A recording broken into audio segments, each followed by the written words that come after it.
ഓടി വന്നത് ധനുവിഷിന് കേരളത്തിൽ ഓണം ആഘോഷിക്കാൻ വേണ്ടിയിട്ടാണ്. അങ്ങനെ കാത്തിരുന്ന നമ്മുടെ അത്തം എത്തി. അപ്പോൾ അത്തത്തിന് പൂയിടാം, പൂക്കളം ഇടാന്ന് പറഞ്ഞിട്ട് ധനുവിഷിനെ പൂ പറിക്കാൻ വേണ്ടി ഞങ്ങൾ കൊണ്ടുപോകാം. ധനുവിസ് പൂക്കളം കഴിഞ്ഞ പോലെ ഇട്ടായിരുന്നു, പക്ഷെ അവൾ ധനു 8 മാസമായിരുന്നു. ധനുവിന് അതൊന്നും ഓർമ്മയില്ല. ഇപ്രാവശ്യം മാക്സിമം അവളെ എല്ലാം ഓണത്തിന്റെ എല്ലാ ഇതും പറഞ്ഞ് ഓണം എല്ലാം നന്നായി ആഘോഷിക്കണം എന്ന് ഞങ്ങൾക്ക് ഭയങ്കര ആഗ്രഹമുണ്ടായിരുന്നു. അപ്പോൾ ഞങ്ങൾ നാട്ടിൽ വന്ന് ധനുവിനെ പൂ പറിക്കാൻ ഇങ്ങനെ കൊണ്ടുപോവാണ്. ധനു ഭയങ്കര സ്പീഡിൽ ഓടി പൂ പറിക്കാൻ പോവാണ്. പൂ മോക്ക് കാണുന്നതേ ഭയങ്കര ഇഷ്ടമായി. ഏത് പൂ കണ്ടാലും പറിച്ച് കളയത്തൊന്നുമില്ല, നല്ല ശ്രദ്ധിച്ച് അത് പറിച്ച് കൈ പിടിക്കുള്ളൂ, ദൂരെ കളയത്തൊന്നുമില്ലേ. പണ്ടേ പൂ ഇഷ്ടമാണ്. രാവിലെ എന്നും പൂ പറിച്ച് പൂജാമുറിയിൽ വെക്കും ഞങ്ങൾ രണ്ടാളും കൂടെ. Good girl.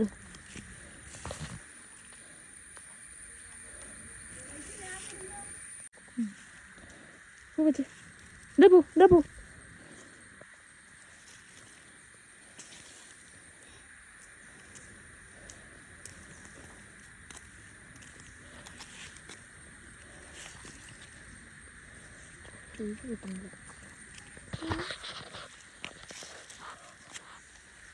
അവിടെ ഇതായിട്ട് ചെയ്തു ഒരു നല്ലതാണ്.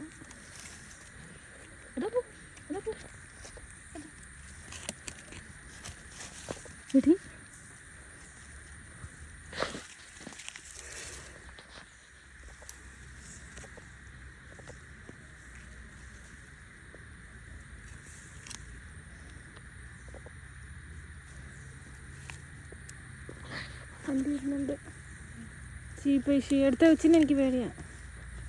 ഐഷി മതി മതി.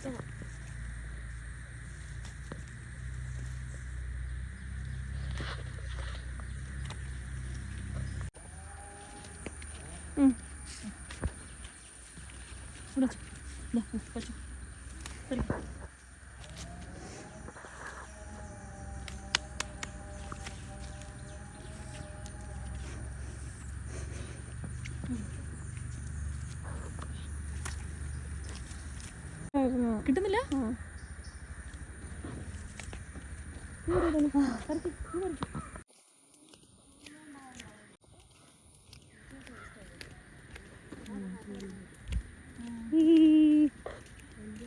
അല്ല എന്നിട്ട് ഒന്നുമില്ല മൊത്തം എനിക്ക് ഞങ്ങൾ മഴയായിട്ട് അങ്ങനെ പൂവൊന്നും പറിക്കാൻ പറ്റിയില്ല. ഞങ്ങൾ പെട്ടെന്ന് തന്നെ ഓടി വന്നു. നല്ല മഴയായിരുന്നു. അപ്പോൾ ഉള്ള പൂക്കൾ തുളസിയും കുറച്ച് മഞ്ഞപ്പൂവും കോളാമ്പിയൊക്കെ പറിച്ച് ഞങ്ങൾ ഓടി വന്നിട്ട് ധനു പൂക്കളം ഇടാൻ പറഞ്ഞു. ധനു പൂക്കളം എന്താണെന്നൊന്നും അറിയാത്തതുകൊണ്ട് ആദ്യം ഒരു എക്സൈറ്റ്മെൻറ്റും ഇല്ലായിരുന്നു. അവിടെ ഇങ്ങനെ ഓരോന്ന് പിച്ചിക്കൊണ്ടിരുന്നു. പിന്നെ ഞാൻ കയ്യിൽ കൊടുത്തപ്പോഴാണ് ധനു മനസ്സിലായത് പൂക്കളം എന്താണ്. ധനു പൂക്കളം ഇടാൻ തുടങ്ങിയിട്ട് ധനു പിന്നെ ഭയങ്കര ഒരു ത്രില്ലായി. പൂക്കളം ഇടൽ ഭയങ്കരമായിട്ട് ആസ്വദിച്ചിടാൻ തുടങ്ങി. പുറത്ത് നല്ല മഴയായിരുന്നു. അങ്ങനെ തന്നെ ഭയങ്കരമായിട്ട് പൂക്കളൊക്കെ ഭയങ്കര സ്പീഡിൽ ഭയങ്കര ഞാൻ പിച്ചിക്കൊട്ട് ഓരോ പൂ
കളി തുടങ്ങി.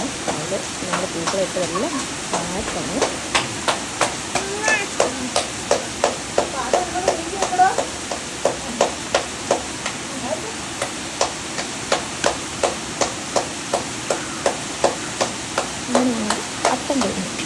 പൂവിടൽ പൂക്കളം ഫസ്റ്റ് ഡേയുടെ കഴിഞ്ഞു.